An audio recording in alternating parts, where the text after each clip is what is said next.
I'll never forget the look on Alan's face when the waiter handed him my note. Pure panic washed over him like a tidal wave, his coffee-colored eyes widening to the size of saucers. If Academy Awards were given for Best Performance by a Cheating Husband Caught Red-Handed, he would have swept every category that night. Enjoy your dinner. I hope it tastes as good as the lie you told me this morning. That's all I wrote. 15 words that shattered the careful facade he'd built. 15 words that changed everything. Let me back up a little. I'm Isabella, and until 3 hours before that moment, I was just a trusting wife who thought her 10-year marriage was rock solid. I was the woman who believed her husband when he said he had an emergency meeting that evening. The same woman who accidentally ran into her longtime friend Megan at the mall, who looked at me with that unmistakable pity in her eyes when she said, "I'm so sorry, Isabella." I saw Alan making reservations at Bellini's for tonight. He wasn't alone. I remember standing there, frozen, as if someone had just told me gravity no longer existed. The shopping bag suddenly felt too heavy in my hands. My world tilted sideways. "Are you sure it was him?" I asked, though I already knew the answer. Megan wouldn't make this up. "Positive. I didn't want to be the one to tell you, but I couldn't let you not know." I drove home in a daze, my mind racing through recent months. The late nights, the sudden business trips, the new cologne, the password on his phone that hadn't been there before. Classic signs I'd willfully ignored because I couldn't bear the alternative. I called Bellini's, putting on my sweetest voice. "Hi, I'd like to confirm my husband's reservation for tonight. Alan Matthews?" "Yes, Mrs. Matthews. Table for 2 at 8 p.m. Would you like to add any special requests?" "Table for 2. The confirmation hit me like a punch to the gut. "No, that's all. Thank you." I hung up and stared at my reflection in the hallway mirror, barely recognizing the woman looking back at me. She looked hollow, betrayed. But beneath the hurt, I saw something else emerging. Determination. I spent the afternoon in a strange, detached state. I showered. I chose my outfit carefully. A black dress he'd never seen before, elegant, but understated. I did my makeup impeccably. If I was going to confront my husband and his mistress, I wasn't going to look like I'd been crying, even though inside I was shattered. I arrived at Bellini's at 7:45 p.m. and asked for a table with a view of the entire restaurant. The maitre d' seated me in a perfect spot. I could see everyone, but unless someone was specifically looking for me, I remained relatively hidden behind a decorative column. At precisely 8:03 p.m., Alan walked in. My husband of 10 years, the man who kissed me goodbye that morning with a promise to be home early, was straightening his tie nervously, and then she appeared beside him. I felt the air leave my lungs. She was beautiful, tall, blonde, probably early 30s. She wore a red dress that hugged every curve, and Alan's hand rested on the small of her back in a gesture of intimate familiarity that made my stomach turn. I'd never seen her before, but from their easy manner with each other, this clearly wasn't their first dinner together. They were seated at a table across the restaurant, bathed in candlelight. I watched as they ordered drinks, their heads close together, laughing at private jokes. Alan reached across the table to take her hand, bringing it to his lips in a gesture he once reserved for me. The diamond tennis bracelet on her wrist caught the light, a bracelet that looked suspiciously like the one missing from our joint credit card statement last month. The business expense he'd explained away so smoothly. Every cell in my body wanted to march over there, flip their table, and create the scene this betrayal deserved. But something deeper, something colder took over. I signaled my waiter. "Do you see that couple over there? The man in the blue suit?" The waiter nodded discreetly. "I'd like you to deliver a note to him. Just him. And if possible, I'd like to watch his reaction." The waiter, bless him, seemed to understand immediately. The knowing look in his eyes told me this wasn't the first time he'd been enlisted in such delicate matters. "Of course, ma'am. I'd be happy to assist." I took the small notepad from my purse and wrote those 15 fateful words, folded the paper neatly, handed it to the waiter with a generous tip. What happened next felt like watching a movie in slow motion. The waiter approached their table, leaned down, and discreetly placed the folded note beside Alan's plate. "For you, sir," I saw him say. Alan looked confused, then unfolded the paper. I watched as his face transformed. Confusion to recognition to horror in the span of 3 seconds. His head snapped up, eyes frantically scanning the restaurant. The woman across from him was saying something, clearly concerned by his sudden change in demeanor. His hands trembled so badly he knocked over his water glass.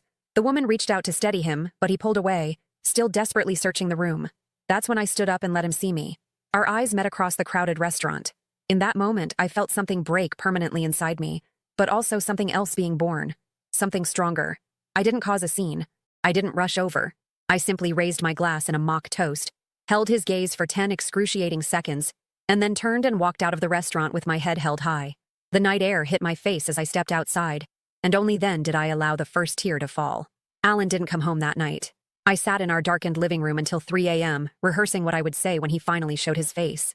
The anger I'd felt in the restaurant had crystallized into something harder, colder. More dangerous. My phone buzzed constantly with his messages. Isabella, please let me explain. It's not what you think. I made a terrible mistake. Please answer your phone. I love you. Only you. Each text message felt like salt in an open wound. 10 years of marriage reduced to desperate cliches typed with trembling thumbs. Around 4 a.m., I finally fell into a restless sleep on the couch. I woke to the sound of keys in the door at dawn. Alan looked terrible. Unshaven, shirt wrinkled, eyes bloodshot. He froze when he saw me sitting there, as if he'd expected me to be gone. Maybe he'd hoped I would be. Isabella, he started, his voice breaking. Who is she? My voice sounded strange to my own ears. Calm. Too calm. She's nobody. Just someone from work. It didn't mean anything. I laughed then. A harsh, brittle sound that seemed to physically hurt him. Try again, Alan. The bracelet you bought her looks exactly like the one I pointed out at Tiffany's for our anniversary. The one you said was too expensive for me. His face crumbled. I can explain that. How long? He stared at the floor. 6 months. 6 months. Half a year of lies. While I was planning our vacation to the Amalfi Coast, while I was nursing him through that flu in February, while I was organizing his surprise birthday party, he was with her. Do you love her? The question burned my throat. His hesitation told me everything. I don't know what I feel anymore. Something inside me hardened further. Well, that makes 2 of us. What followed was the kind of argument that changes you forever. The kind where truths long buried rise to the surface like corpses in a flood. You've been distant for years, he accused. Always busy with your career, never making time for us. Don't you dare turn this around on me, I fired back. I built my career while still remembering your mother's birthday every year and making sure we had dinner together 4 nights a week. I made time. You just didn't want it. It's not that simple. It is that simple. You made thousands of tiny choices that led you to her bed. Each one was a betrayal. Hour after exhausting hour, we stripped away the veneer of our marriage, exposing the rot underneath. The respect I once had for him disintegrated with each pathetic excuse, each blame-shifting comment. I never meant to hurt you, he said finally, when there was nothing left to say. That's the worst part, I replied. You never even considered me enough to think about whether I'd be hurt. He moved into the guest room that day. We existed in a Cold War state for 2 weeks, passing like ghosts in our own home, communicating only when absolutely necessary. I watched him watching me, waiting for me to break down, to beg him to work things out, to suggest counseling. That's what the old Isabella would have done. But this new Isabella was different. This Isabella was quietly gathering information. I found her name in his phone. Vanessa Parker, executive at a competing firm. I discovered their text history went back nearly a year, not 6 months. I uncovered hidden apps on his phone where they'd exchanged messages and photos I wish I could unsee. I found hotel receipts, dinner charges, weekend getaways carefully disguised as business trips. The betrayal was more comprehensive than I'd imagined, more deliberate, more cruel. I learned that he'd told her I was cold, unloving, career-obsessed, that our marriage had been over in all but name for years, that he was just waiting for the right time to leave me. The night I discovered this last piece of information, I finally broke down. Not quiet tears, but gut-wrenching sobs that left me gasping for air, curled up on the bathroom floor. I cried for the woman I had been, trusting, devoted, blind. I cried for the future I thought we had. I cried until there was nothing left. And then, in that strange empty space that follows complete emotional collapse, clarity arrived. This wasn't just about Alan's infidelity. This was about my dignity, my self-worth, my future. The next morning, Alan found me at the kitchen table, calmly drinking coffee. He approached cautiously, like someone approaching a wild animal. Isabella, I've been thinking, maybe we could try counseling? I looked at him, really looked at him, and saw not the man I'd loved for a decade, but a stranger. A coward who'd lived a double life and was now scrambling to maintain his comfortable existence. I think it's too late for that, I said quietly. Please don't make any rash decisions, he pleaded. I've ended things with Vanessa, completely. I want to make this work with you. I almost felt sorry for him then. Almost. Tell me something, Alan. Did you end things with her because you realized you love me? Or because you're afraid of losing half of everything you own? His hesitation was my answer. That's what I thought. I stood up, taking my coffee cup to the sink. By the way, she called the house last night. Apparently, she's not as convinced as you are that things are over. The color drained from his face. What? When? What did she say? Oh, we had quite the illuminating conversation, I replied, enjoying the panic in his eyes. She seems to think you two had some kind of future planned. Funny, since you just told me you ended things. Isabella, she's lying. Save it. I raised my hand. You know what's interesting? She didn't know I existed. Not really. You told her we were separated, living separate lives under one roof, waiting for the right time to file for divorce. He sank into a chair, head in his hands. I can explain. You've explained enough. I moved toward the door, grabbing my purse. I'm going out. Don't wait up. As I closed the door behind me, I heard the sound of something shattering against the wall. The beginning of his realization that this time, his charm and excuses wouldn't save him. They say revenge is a dish best served cold. What they don't tell you is how much preparation goes into creating that perfect, ice-cold serving. While Alan thought I was falling apart, I was methodically putting together the pieces of my new life, and his undoing. First, I contacted Jennifer, my college roommate who had become one of Seattle's most ruthless divorce attorneys. We met for lunch at a small cafe far from my usual haunts. "You need to document everything," she advised over salads we both merely picked at. "Bank statements, credit card records, text messages, anything that shows the timeline and extent of his affair. Washington is a no-fault state, but evidence of infidelity can influence property division if you can prove he used marital assets to fund the affair." I smiled faintly. "Like a $12,000 tennis bracelet?" "Exactly like that." She nodded approvingly. "And Isabella? Don't move out of the house no matter how uncomfortable it gets. It can complicate property claims." That evening, I created a new email account and began forwarding myself screenshots, photos of receipts, bank statements, building my case meticulously. Every night after Alan fell asleep, I'd slip into his home office and photograph documents, download statements, copy files. I discovered offshore accounts I never knew existed, investments made without my knowledge, a pattern of financial deception that paralleled his emotional betrayal. But the most important discovery came 3 weeks after the restaurant incident. While searching through old tax documents in our storage room, I found a folder labeled Meridian Acquisition, Private. Inside was a series of documents outlining Alan's plan to orchestrate a hostile takeover of a smaller firm, Meridian Technologies, using insider information obtained through his relationship with Vanessa, who worked for Meridian's parent company. I sat back on my heels, heart pounding. This wasn't just infidelity. This was corporate espionage, potentially illegal activity that could destroy not just his marriage, but his career and reputation. I carefully photographed every page, then returned the folder exactly as I'd found it. The next day, I called my brother Michael, who worked for the SEC. "I need hypothetical legal advice," I said when he answered. "Those are my favorite kinds of conversations with family members," he replied dryly. "Go on." I outlined the situation without names, describing the documents I'd found. Michael's voice grew serious. "Isabella, if what you're describing is accurate, this person could be facing serious securities fraud charges. The SEC takes this kind of insider trading extremely seriously. What kind of penalties are we talking about?"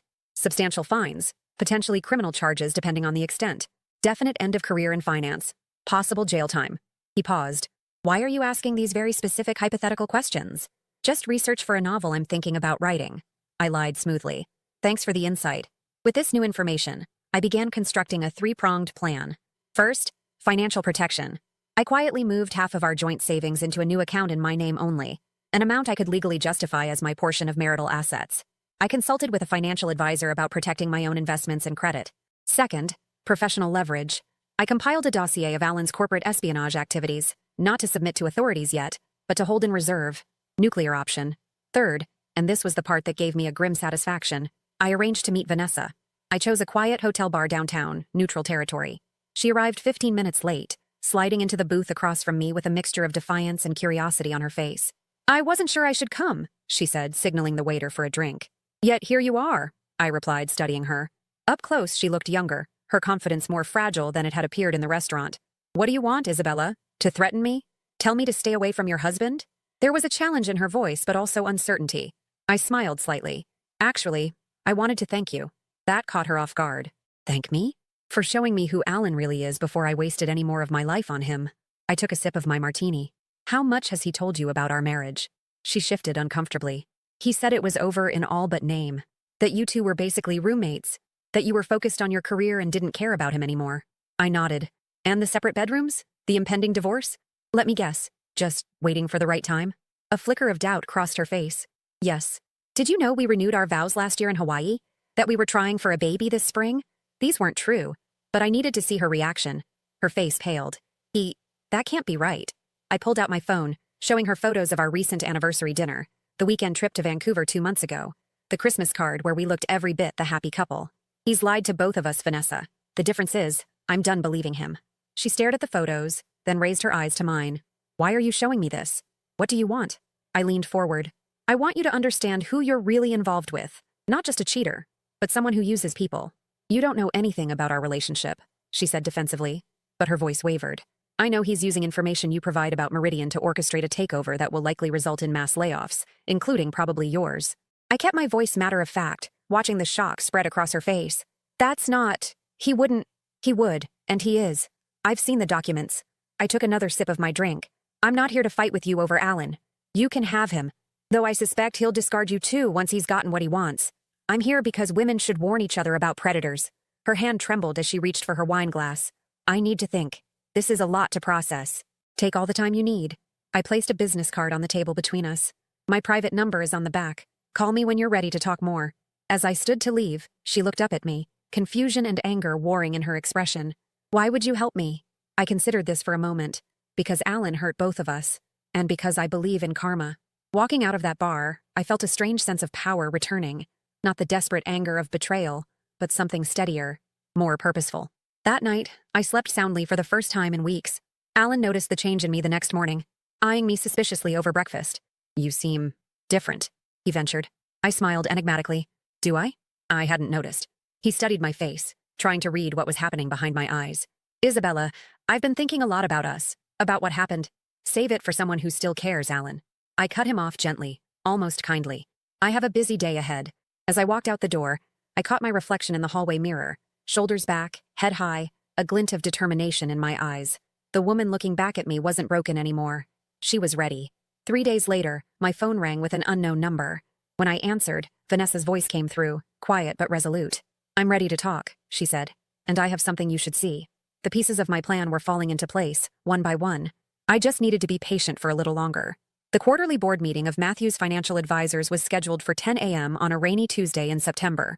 Alan had founded the company 12 years ago, building it from a small operation into one of Seattle's most respected wealth management firms. This particular meeting would feature his presentation on the Meridian acquisition, the crowning achievement of his career. I knew this because Alan had been working obsessively on the presentation for weeks, often muttering to himself about sealing the deal and career-defining moment. He had no idea I was aware of what he was planning, or that I had prepared a surprise of my own. My meeting with Vanessa 2 days earlier had been illuminating. After our initial conversation at the hotel bar, she'd done her own investigation and discovered Alan had been using her in exactly the way I'd suggested. Worse, she found evidence that he'd been manipulating Meridian's stock through unofficial channels, actions that crossed the line from unethical to illegal. I brought you these, she'd said, sliding a USB drive across the cafe table. Emails, recorded conversations, documents he asked me to borrow from secured servers. I was stupid, Isabella. I believed everything he told me. We both did, I'd replied, pocketing the drive. The difference is, we're not stupid anymore. That morning, as Alan knotted his lucky tie, the one he wore for all important presentations, I kissed him on the cheek. Good luck today, I said sweetly. He looked surprised by the gesture, but pleased. Thanks. It means a lot that you're being supportive, considering everything. Well, this is a big day for you, I replied. I wouldn't want to miss it. Confusion flickered across his face. Miss it? You're not attending the board meeting. I smiled. Actually, I am. Don't worry about picking me up. I have some errands to run first. I'll meet you there. Before he could respond, I walked out, leaving him staring after me with growing unease. At 9:45 a.m., I entered the Matthews Financial headquarters in a tailored black suit that radiated confidence and authority. The receptionist recognized me immediately. Mrs. Matthews, it's been too long since we've seen you here. Thanks, Angela. I believe they're expecting me in the boardroom. Yes, ma'am. Shall I escort you? No need. I remember the way. As I walked through the familiar corridors, employees greeted me with surprised smiles. I'd been a regular presence in the early days of the company, before Alan had suggested it was more professional if I stayed away. The boardroom was already half full when I arrived. Board members and executives mingled, coffee cups in hand. Alan was at the far end, deep in conversation with the company's general counsel. When he spotted me, his fake smile faltered for just a second before he recovered, excusing himself to approach me. What are you doing here? He hissed under his breath, maintaining his public smile. Supporting my husband, I replied loudly enough for nearby board members to hear. I wouldn't miss this for the world. He gripped my elbow, steering me toward a quiet corner. Isabella, this isn't the time or place for whatever you're planning. Planning? I'm just here to watch your big presentation. My smile never wavered. Unless there's some reason you don't want me here? Before he could respond, the board chairman called the meeting to order. Alan was forced to take his seat at the table while I sat in one of the chairs along the wall, poised and attentive. The first hour of the meeting proceeded normally. Financial reports, market analyses, projections for the coming quarter. Alan grew visibly more relaxed as the meeting progressed without incident, occasionally glancing my way with diminishing concern. Finally, the chairman turned to him. Now, I believe Alan has a special presentation regarding a potential acquisition opportunity. Alan stood, confident in his element, clicking to his first PowerPoint slide. Thank you, Richard. Ladies and gentlemen, I'm excited to present a unique opportunity to acquire Meridian Technologies at a significant discount to market value. For the next 20 minutes, he outlined his proposal, the financials, the strategic advantages, the insider knowledge that gave them the edge. He was charismatic, persuasive, completely in command. The board members nodded appreciatively, clearly impressed.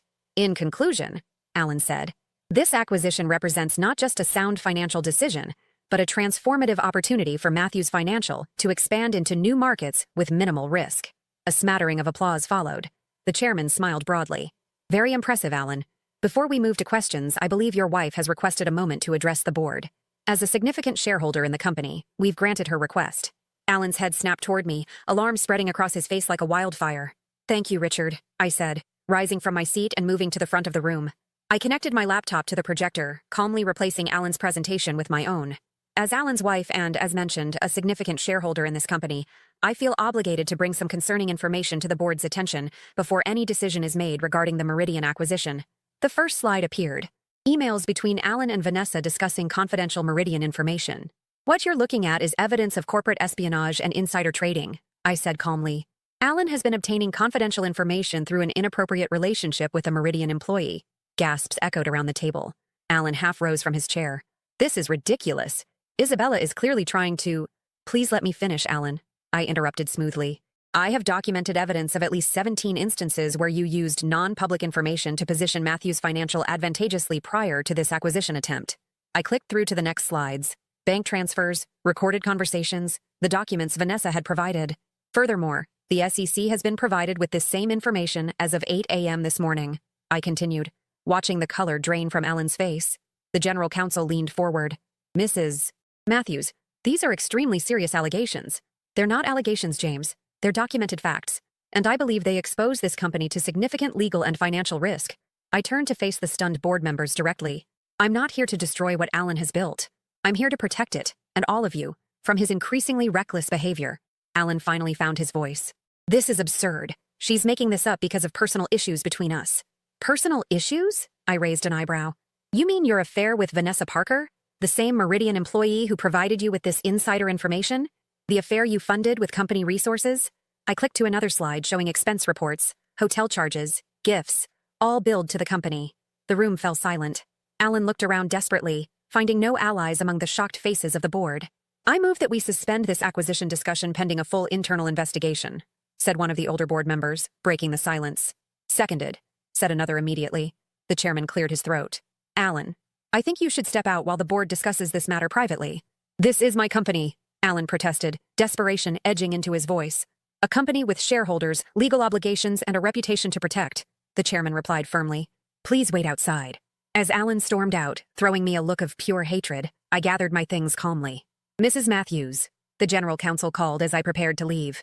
I assume you have copies of all this documentation? I handed him a sealed envelope. Everything's in here, James. I suggest you review it quickly. The SEC won't wait long. Walking out of that boardroom was the most powerful moment of my life. In the hallway, Alan stood waiting, his face contorted with rage. You've destroyed everything, he hissed as I approached. Was this your plan all along? To humiliate me? Ruin me? I stopped, considering him with a calm I genuinely felt. No, Alan. This was your plan. You destroyed everything the moment you decided to lie. To me? To Vanessa? To the board? To yourself. I just made sure you couldn't take everyone else down with you. They'll never prove anything, he said. But uncertainty had crept into his voice. I smiled slightly. Vanessa kept records of everything, Alan. Everything. She's cooperating fully with the SEC. It's over. As I walked away, he called after me, his voice breaking. Isabella, you can't just leave. We need to talk about this. I turned back one last time. We're beyond talking, Alan. Check your email. My lawyer will be in touch about the divorce. Don't come home tonight. Or ever again. The rain had stopped when I stepped outside, the sun breaking through the clouds. I took a deep breath of fresh air, feeling lighter than I had in months. My phone buzzed with a text from Jennifer. Just got word from my contact at the SEC. They're moving forward with the investigation. You did it. I slid into my car, looking back at the company building where Alan's career was imploding in real time. I felt no joy in his destruction, only relief that this chapter of my life was finally closing. As I drove away, I realized I was smiling. Not because of what I'd done to Alan, but because of what I'd done for myself. I'd reclaimed my power, my dignity, and my future, and that was worth everything. 6 months later, I sat on the balcony of my new apartment overlooking Puget Sound, sipping morning coffee and watching ferry boats cross the water in the early light. The divorce had been finalized 3 weeks earlier, quick by normal standards. But Alan had been in no position to contest anything once the SEC investigation began in earnest. The headlines had been brutal. Matthews financial founder faces SEC charges and insider trading scandal. Financiers double life, affairs, espionage, and fraud. Matthews steps down as CEO amid federal investigation. I avoided the media frenzy as much as possible, declining all interview requests and keeping a low profile. There was no satisfaction in watching Alan's public humiliation, only a quiet vindication that truth had finally prevailed. The terms of our divorce settlement were more than fair. I took only what was legally mine, half our marital assets minus the funds he'd spent on Vanessa, plus a small ownership stake in the company, which was now being run by the board until a permanent CEO could be appointed. Alan himself was facing multiple federal charges and had been released on bail pending trial. According to mutual friends, he'd aged a decade and 6 months, haunted, diminished, a shadow of the confident man I'd married. I felt strange thinking about him now, not with the searing pain of betrayal, but with a detached sort of sadness for what could have been, for what we'd lost, for who I'd thought he was. My phone chimed with a text from Vanessa. Just finished my SEC deposition. Thought you should know. They offered me immunity for full cooperation. It's finally over. Vanessa and I had developed an unlikely alliance through this ordeal. Not friendship exactly, but a bond forged in the crucible of shared betrayal. She'd moved to Chicago to start fresh, and I wished her well. I texted back, "Congratulations. Time for both of us to move forward." Moving forward. That had been my mantra these past months. Not forgetting, not pretending the pain hadn't happened, but refusing to let it define my future. I'd started consulting for small investment firms, using my financial background in ways that felt meaningful. I'd reconnected with old friends, started painting again, a passion I'd abandoned years ago when Alan suggested it was just a hobby. Last week, I'd even agreed to dinner with a literature professor I'd met at a gallery opening. The evening had been pleasant, comfortable, not earth-shattering romance, but a gentle reminder that my heart wasn't permanently closed. My therapist said that was progress. She'd been helping me understand that what happened wasn't a reflection of my worth, but of Alan's character flaws. Some days I believed her. Some days the doubt still crept in. A gentle knock on my door interrupted my thoughts. It was the delivery I'd been waiting for, a package containing my new business cards. I opened the box and ran my finger over the embossed letters. Isabella Matthews, financial ethics consultant. The irony wasn't lost on me. From betrayed wife to ethics consultant, life had a strange way of creating purpose from pain. My phone rang. Jennifer, calling with updates on the final legal loose ends. As I answered, I caught my reflection in the window glass. The woman looking back at me wasn't the same person who had sent that fateful note in the restaurant. She was stronger, wiser, more self-possessed. She had weathered a storm that should have broken her, and instead had been forged by it. That evening I wrote a letter I never intended to send. Alan, I've been thinking about that night at the restaurant. How something as simple as a note on a piece of paper could break open the elaborate deception we were both living in. You in your affair, me in my illusion of a faithful marriage. I don't hate you anymore. Hatred requires an investment of emotion I'm no longer willing to make where you're concerned. Instead, I've come to see our ending as inevitable, not because love can't last, but because what we had wasn't really love at all. It was a performance, a transaction, a habit. Real love doesn't require lies. It doesn't hide in hotel rooms or secret bank accounts. It stands in the light, imperfect but honest. I hope someday you find that kind of love. I hope someday I do too. The strangest part of all this is that I should thank you. Your betrayal forced me to find a strength in myself I never knew existed. It pushed me to rebuild my life on my terms, not yours or anyone else's. So I guess what I'm saying is, that note I sent you changed both our lives forever. And despite everything, I wouldn't take it back. Goodbye, Alan. Isabella. I folded the letter and placed it in my desk drawer, a final act of closure. Outside, the lights of Seattle twinkled to life as dusk settled over the water. I wrapped a throw blanket around my shoulders and watched the sky turn from purple to deep blue, then to star-studded black. I didn't know what the future held, but for the first time in years, I was truly excited to find out. The woman who had once defined herself as Alan Matthews' wife was gone. In her place stood someone new, someone who had learned that sometimes the most powerful thing you can do is simply tell the truth and send a note that changes everything.